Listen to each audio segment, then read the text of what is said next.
Look what God can do. That's the moral of the story. He really is the hero because nobody here knows how to do any of that. But God can take a life and turn it upside down and change it forever. And we are so privileged to have gotten to be part of that this year.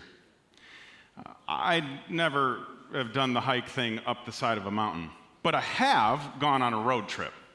And if you've ever gone on a road trip with anybody, whether it's a kid or your sister or your mom and dad, you know a road trip always starts out the same way. Everybody's excited. Everybody can't wait to get in that car and drive across the country.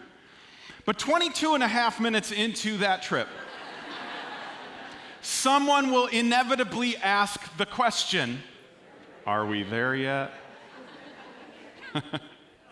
You know what's funny?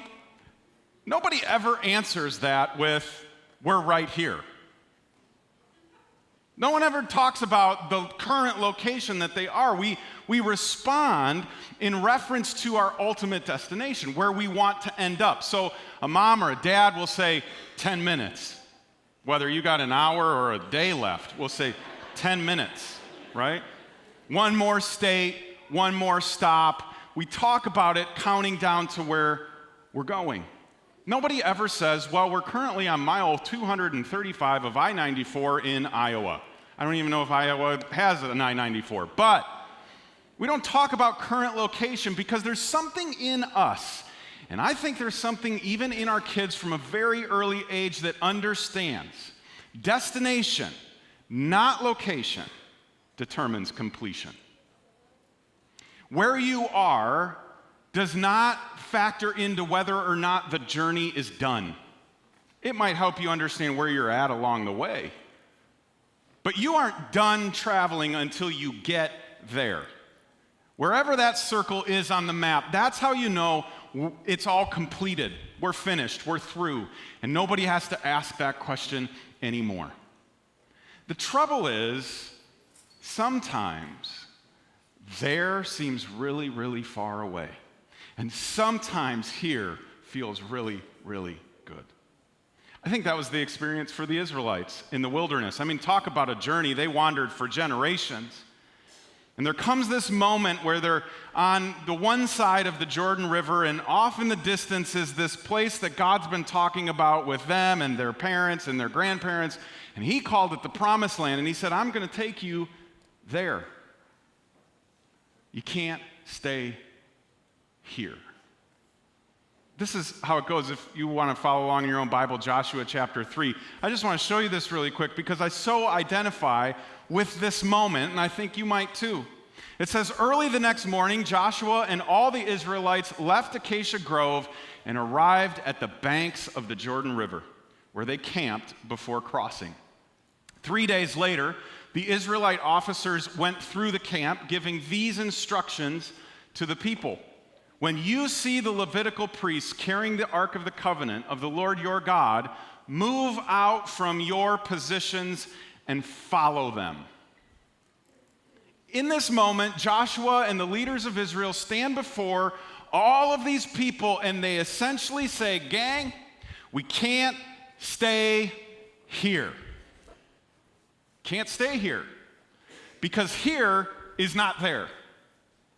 God told us that he's going to take us to this specific place called the Promised Land. And as long as we stay camped here, as long as we stay comfortable here, as long as we settle here, we're never going to see it. We're going to miss it.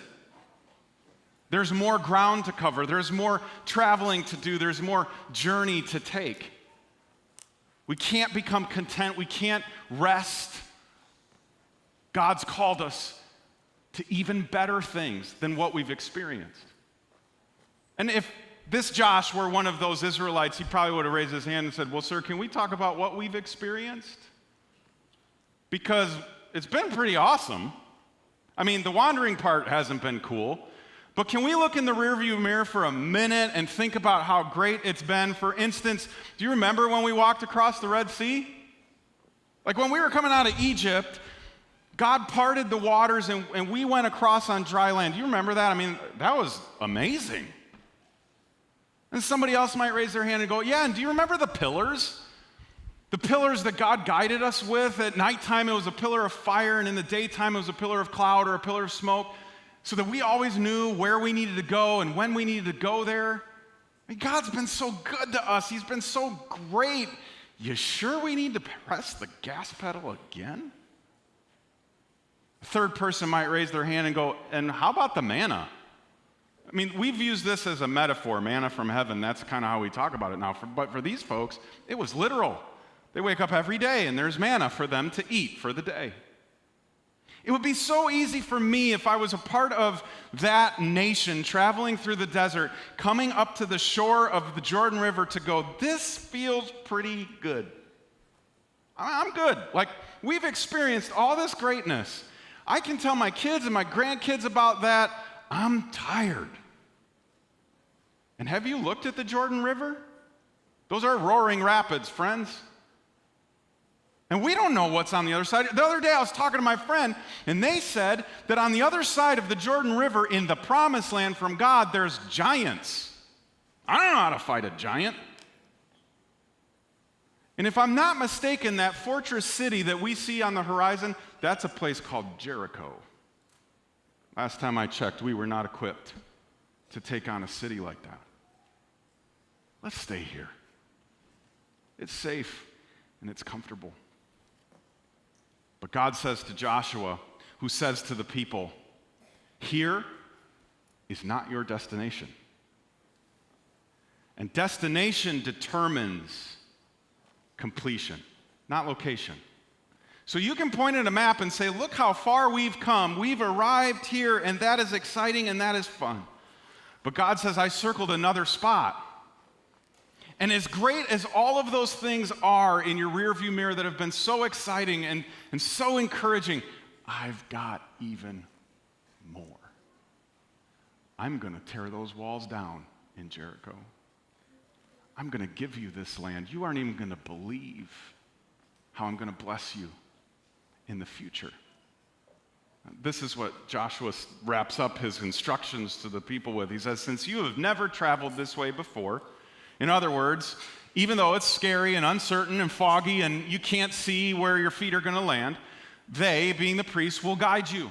Stay about a half mile behind them, keeping a clear distance between you and the ark. Make sure you don't come any closer. Then Joshua told the people, purify yourselves, for tomorrow the Lord will do great wonders among you. Just to make sure we're all reading the same page. When will those great wonders happen? It's not a trick question. Tomorrow. So right there. Tomorrow. It's going to happen tomorrow, not today. In other words, the great wonders are waiting for you over there. Not right here. What God says is, be done looking in the rearview mirror. That's great, and I'm glad that you're honoring me for it. But you need to look forward, because on the other side of the Jordan River, on the other side of right here, are amazing things. Amazing things that you will never experience unless you keep moving. And one of those amazing things is the place that generation after generation have been journeying towards, and this generation is going to get to see it. God called it the Promised Land. On the other side is the fulfillment of a generational promise. And you get to experience it. You get to be part of it. You get to live there as long as you don't stay here. You can't stay here because there is not here. In fact, there is not here either.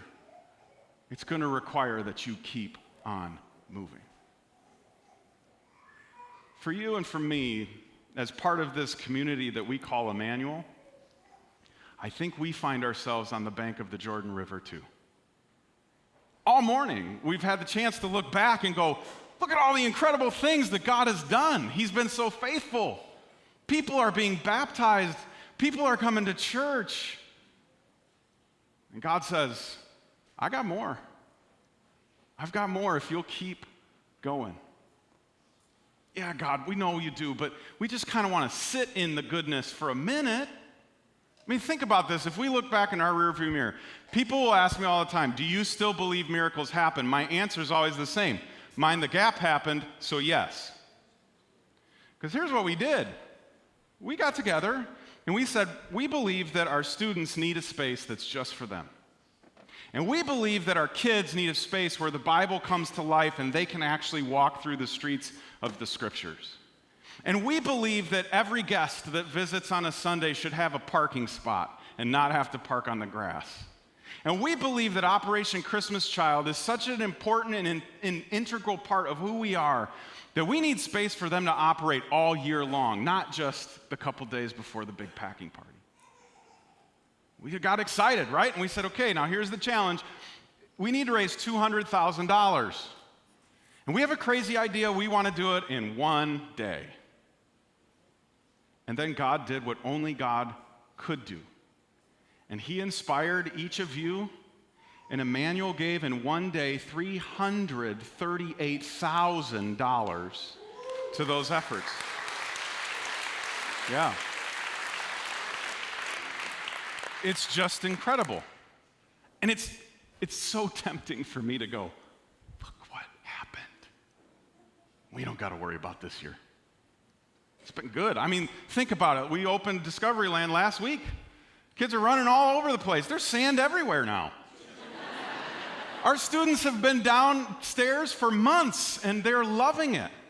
OCC is underway. You can go see the emergency exit that got built just a couple weeks ago. It's happening. And this week, on Thursday, there's a shovel going in the ground. You're going to have a new parking spot next time we're together. God's doing incredible stuff. It would be so easy to go, He got us here. This must be where He wants us to be. You can look at group life. I mean, group life for me is just an incredible story. We had almost 60 people go through Starting Point. That's 60 people who decided, I want to take the next step in my faith journey. I have questions, I have doubts, and I just need some people around me that are going to help me navigate that. That's huge. And get this, more than 1,000 people are connected in a group right now. That's in a community group, a recovery group, or a study group. That's almost every person that comes through the door on a Sunday morning decided we're going to step out of these rows and get into some circles because that's the best way for me to grow. That's incredible to me. And then you look back at this time last year and you realize that we've seen attendance growth probably unlike what we've ever seen before. 822 people came through those doors for the very first time in this last ministry season, which led to 11% growth in average attendance year over year. Now, I know some of you might go, really, is this church or is this report on metrics? Yes, it is. Because here's what we believe. Every number has a name. Every name has a story, and every one of those stories matters to God. And there are people connected to Jesus today that weren't last year. And so we celebrate that. But then God starts to whisper in our ear, we're not done yet. There's more. You're on one side of the Jordan. Let's talk about what's on the other side of the Jordan, what I've still called you to. There's still ground. You have not arrived. Think about this. On the other side of where we're at today are 704,000 people that call Lake County home. That's just shy of 1 million people that could drive here without batting an eye. You want to know something incredible about those 704,000 people? 26% of them are under the age of 18. So if you've ever wondered why do we put so much effort into our students and kids, that's why. Because 1/4 of the people that live around us are those kids and those teenagers. 46% of those 704,000 people classify themselves as nuns. Notice the spelling. They got no religion. No faith, no spirituality. They just watch football and that's good by them. It's not that they're of a different religion, it's that they're of no religion. And that's incredible to me that almost 50% of the people that live in your neighborhood just need an invitation. There's no real big hurdle for them to come. And hopefully we dispel their fear that we're just really weird once they walk in the door. You see, what I believe is that God is tapping us on the shoulder and saying, just on the other side of right here are amazing things. If you will just keep moving. If you will just keep taking big steps of faith, if you will just trust me, even though right here is comfortable, even though right here is a great accomplishment, and even though we've got a long, long list of great things that God has done, God says there's more for me to do, and I'd love to use you. I just need you to keep moving. I think God says, listen, gang, you can't stay here. Here's good. Here is great, but there is more. Because here, this spot is not there. And if there's one thing I think we all agree on, it's destination determines completion, not location. So we're called to keep going, which means we have to ask ourselves some very honest, maybe even difficult questions. Ones that I'm wrestling with. One that I keep asking myself over and over again lately is this one. What might we miss if we stay here? What would we have missed? Think of all we would have missed if this time last year we would have stayed where we were. We'd have no video, no stories. We'd just have had a lot of good church services. The other question I'm wrestling with is, will we trust God to guide and get us there? Because just like the Israelites, as we look into the future, as we look at the other side of the river, it's not super clear what that's supposed to look like. And it feels like there's some big obstacles in the way. And God says, do you trust me? Not only to get you where I've called you to, but guide you along the way, every step of the way. And then lastly, will we take big steps of faith? It's easy to take baby steps of faith. We can do that all day. But when God said, Israel, move, that was a big step of faith. Will we do the same? Because here's reality. If this room were just a van with 600 seats in it, and you asked me, are we there yet? The answer would be simple. Not yet. There's still ground to cover. There's still good to be done. God has more on the other side of right here than we can possibly imagine, as long as we are each willing to step out in big, big faith. But before we take that step, it is appropriate to remember all that God has done. Over and over, you see that they would build monuments along the way of their journey to remind the future generations of what's been done. So we couldn't think of a more fitting way to end our time together than singing an old hymn that if you've gone to church for a long time, you've sung a dozen times at least. Great is thy faithfulness. Because there's no better words to express our gratitude for God. And as we reflect on his faithfulness, it gives us courage to step into the future he's called us to. Let's pray, and then we'll sing. Lord, there's moments like this where we're very excited and we're very enthusiastic and we're very energetic. And then you call us to actually do something with it. And all of a sudden, all that energy and gladness turns into nervousness and uncertainty and a desire for safety. And all of a sudden, we go, you know what? Here sounds good. Our prayer is that we would be your people, like the people of old, who were willing to take huge, huge steps of faith. That were willing to step into a future that they didn't know how it would work out. But you did. Because you've called us to a destination, and we recognize today that we're not there yet. So we will trust you to guide and get us there. Because we don't want to miss what's next. And Lord, as we journey, we will pause regularly to remember your faithfulness in the days behind us. And so we sing this song from the very bottom of our heart because you are so good.